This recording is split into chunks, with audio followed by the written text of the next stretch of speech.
मैं सूफिया मलिक और आप देख रहे हैं PKN न्यूज। सबसे पहले लाहौर पुलिस ने बिच्छरों को मलवाने की रवायात को बरकरार रखते हुए 5 साल बच्ची को बाजियाब करवा लिया।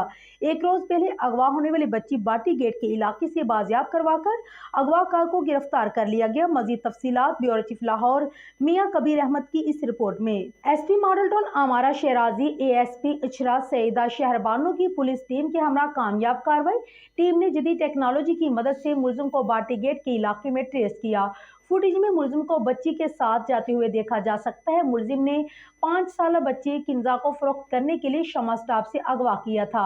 मुलजिम मुनव्वर इससे पहले भी एक दीगर बच्ची को अगवा करके ले जा चुका है। मुलजिम ने इस बात का एतराफ भी कर लिया है। SP आमारा शहराजी की पुलिस टीम को शाबाश तरीफी इसनाद देने का ऐलान कर दिया। अहले इलाका ने पुलिस की कारकर्दगी को सराहा और उनके हक में पंजाब पुलिस जिंदाबाद के नारे भी लगाए।